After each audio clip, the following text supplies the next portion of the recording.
जो ऑब्जेक्ट आता काय केलेला होता, डीडीव्हीच्या आत आणू शकत नव्हतो, तो ऑब्जेक्ट आपण काय करतोय आता डीडीव्हीच्या आत आणू शकतोय. लक्षात घ्या, सुरुवातीला ऑब्जेक्ट डीडीव्हीला ठेवल्यानंतर काय होत होतं, मॅक्सिमम एवढाच अँगल तयार होत होता. Okay, this was the initial angle. Okay, that is alpha. आणि आता मात्र ऑब्जेक्ट डोळ्याच्या अगदी जवळ आल्यामुळे अँगल काय झालेला आहे, वाढलेला आहे. आणि अँगल वाढल्यामुळे तो ऑब्जेक्ट आपल्याला एनलार्ज दिसतो.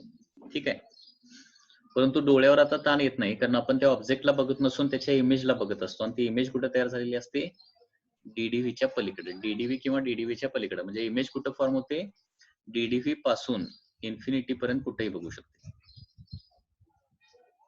ओके, इमेज जी आहे ती कुठं फॉर्म होते, डीडीव्ही पासून इन्फिनिटी पर्यंत कुठेही इमेज तयार होऊ शकते. मला सांगा, इमेज जे आहे ते इन्फिनिटीला प्रोड्यूस करणं जास्त सुटेबल आहे का डीडीव्हीला प्रोड्यूस करणं जास्त सुटेबल आहे, काय वाटतंय तुम्हाला? डीडीव्हीला. डीडीव्हीला. डोळ्याचा जर विचार केला, कुठे जास्त सुटेबल आहे असं वाटतं?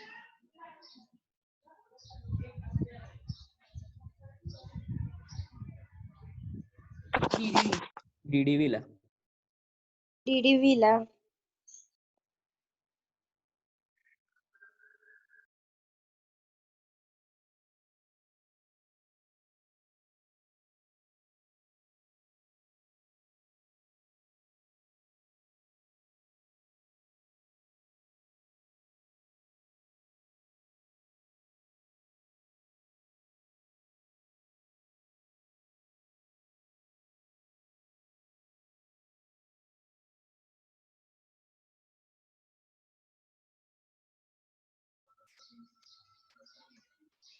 ओके, इन्फिनिटीला फॉर्म होणं जास्त सुटेबल आहे.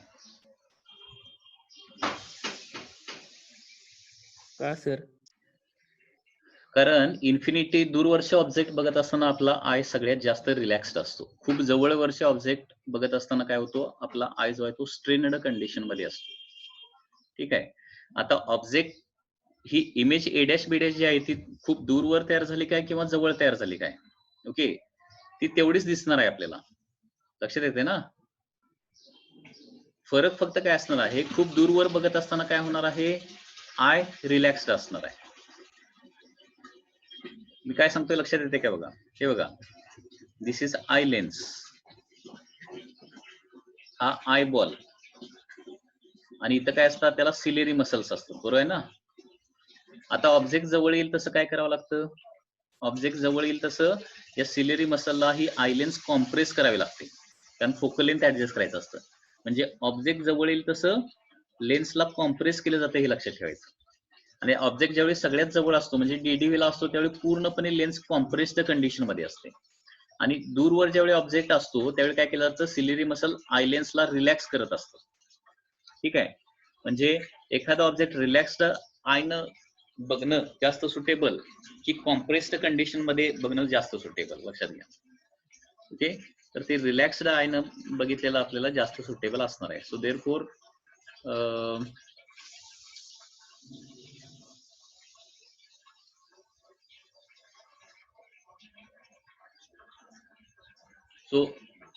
It is suitable to form the image at infinity, हे लक्षात ठेवायचं. काय सांगितलं लक्षात येते का?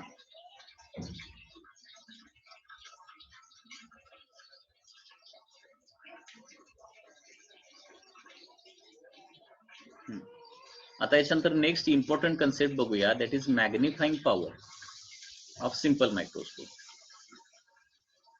एमपी, एमपी म्हणजे काय, magnifying power.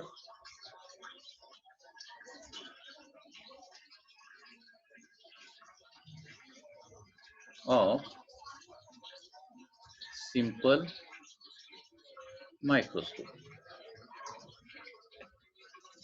Magnifying power of simple microscope आपल्याला स्टडी करायचं आहे. ओके, आता हे मॅग्निफाइंग पॉवर जे आहे it is denoted by capital M.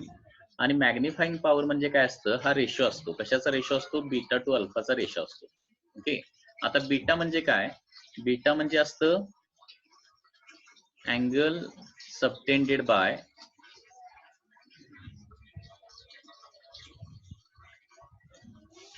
Image at I. Angle subtended by image at I to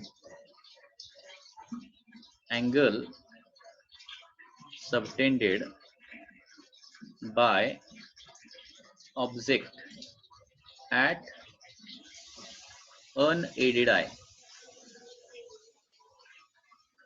at DDV. लक्षात घ्या, magnifying power of simple microscope म्हणजे काय आहे, बीटा टू अल्फाचा रेशो आहे. लक्षात घ्या, beta to alpha, it is ratio of beta to the alpha. Beta म्हणजे काय, angle subtended by image at eye, आणि अल्फा म्हणजे काय, angle subtended by object at unaided eye when it is at DDV. Okay, आता beta आणि अल्फाची diagram मी काढतो म्हणजे तुम्हाला लक्षात येईल. सुरुवातीला अल्फाची डायग्रॅम काढतो.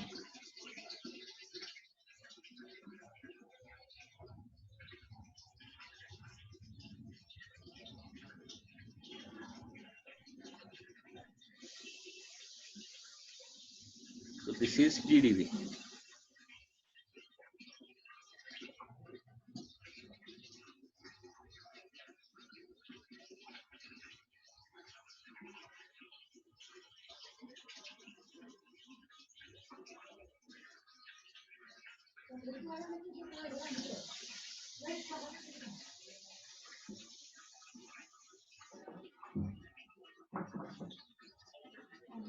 आता अनएडेड पहिली जी डायग्राम जी आहे ती कुठली आहे, this is the diagram of unaided I.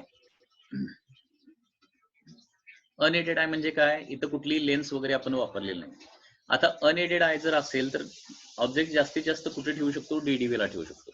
Okay,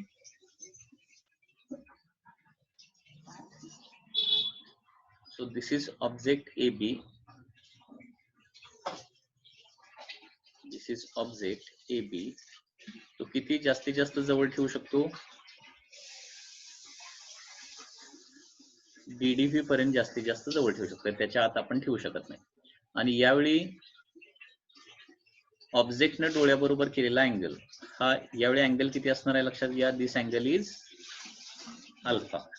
त्याच्यामुळे आता टॅन अल्फाचा फॉर्म्युला काय येणार बघा, tan alpha is equal to opposite side that is A B divided by adjacent side that is equal to D येणार आहे. आता हा अँगल व्हेरी स्मॉल असल्यामुळे tan alpha is approximately equal to alpha. Angle small असतो आणि generally आपण radian मध्ये घेतो. If angle is small and in radian tan alpha is equal to alpha and therefore हे काय येणार आहे, alpha is equal to A B by D येणार. ही गोष्ट अगोदर लक्षात आली का बघा.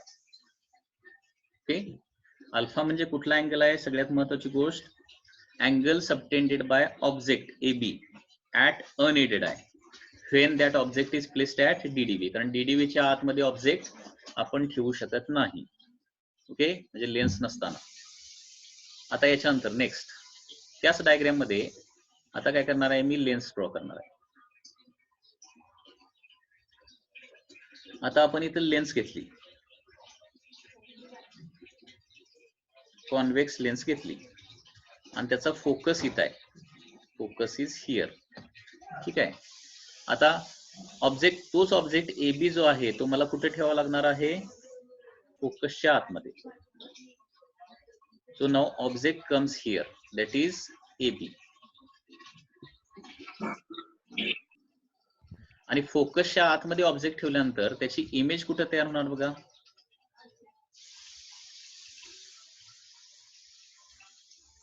This is the image.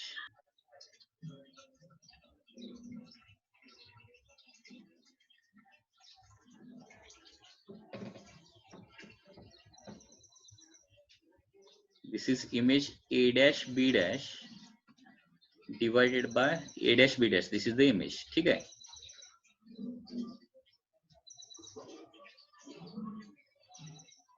आता हे काय झालं, this is the diagram of the simple microscope.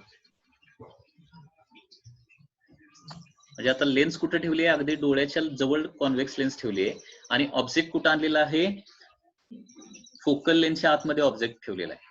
त्याच्यामुळे इमेज कुठे तयार होणार आहे, डीडीव्हीच्या पलीकडे तयार होणार आहे आणि आपण बघतोय काय, ऑब्जेक्टला बघत नाही, आता इमेजला बघतोय. आणि हा जो अँगल आहे इमेजनं डोळ्याबरोबर केलेला अँगल, म्हणजे ए डॅश बी डॅश न डोळ्याबरोबर केलेला जो अँगल आहे त्याला काय म्हणणार मी, बीटा असं म्हणणार. ठीक आहे. आता tan beta is equal to काय येणार सांगा, tan beta is equal to A B divided by, हे जे डिस्टन्स आहे त्याला काय म्हणणार मी, ऑब्जेक्ट डिस्टन्स म्हणणार, U. A B divided by U. Actually A dash B dash divided by हे ऍडजस्टंट साइड हे देखील येऊ शकेल, पण ए डॅश बी डॅश घेण्याऐवजी काय करतो, हा ए बी घेतो, ए बी. ओके, कारण हा अँगल बीटा आहे लक्षात घ्या, total angle beta. So tan beta is equal to A B divided by ऑब्जेक्टचं लेन्स पासूनचं डिस्टन्स, ऑब्जेक्ट डिस्टन्स म्हणणार ना त्याला, यू आपण म्हणणार. आणि पुन्हा एकदा हा अँगल बीटा जो आहे तो स्मॉल आहे आणि रेडियन मध्ये. आता अँगल स्मॉल असेल आणि रेडियन मध्ये असेल तर tan beta is equal to beta असतं, and therefore beta is equal to काय येणार आहे, ए बी बाय यू येणार आहे. तर अशा प्रकारे बीटाचा फॉर्म्युला आणि अल्फाचा फॉर्म्युला मिळालेला आहे. इथं कुणाला काही डाऊट असेल तर विचारा.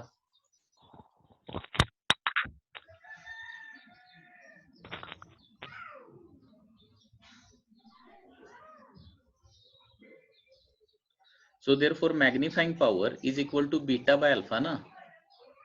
बीटा बाय अल्फा म्हणजे A B by U divided by A B by D येणार, अँड देअरफॉर काय येणार आहे, D by U is the formula. Okay, and this is a very important formula. So M चा formula काय आला, D by U. So this is a very important formula, लक्षात घ्या. So magnifying power of simple microscope is given by formula D by U. याचे पुढचे बाकीचे फॉर्म्युले जे आहेत ते आपण काय करूया, नेक्स्ट लेक्चरला बघूया, लक्षात घ्या. नेक्स्ट लेक्चरला बघूया, कारण आता माझं पीसीएमबी आणि पीसीबीचं एक लेक्चर आहे. ओके, तिथं सेमीकंडक्टर टॉपिक चालू आहे. सो ते लेक्चर मला स्टार्ट करावं लागेल. सिंपल मायक्रोस्कोपच्या मॅग्निफाइंग पॉवरचा एक इम्पॉर्टंट फॉर्म्युला काय आला, डी बाय यू हा फॉर्म्युला आलेला आहे. ओके, तर नेक्स्ट फॉर्म्युला, याचा आणखी काही 2 फॉर्म्युले आहेत, ते फॉर्म्युले आपण मंडेच्या लेक्चरला बघूया, उद्या लेक्चर नसणार आहे. ठीक आहे, तर बाय अँड टेक केअर. अभ्यास जरा करा, सगळ्यात महत्वाची गोष्ट, अभ्यास करताना काय जास्त तुम्ही दिसत नाही, लेक्चरला काय बोलताना दिसत नाहीये, ही प्रत्येक वेळची माझी खंत आहे. ओके, तुम्ही काहीतरी बोलायला पाहिजे. तर ही मीटिंग आता मी एंड करतोय. ओके.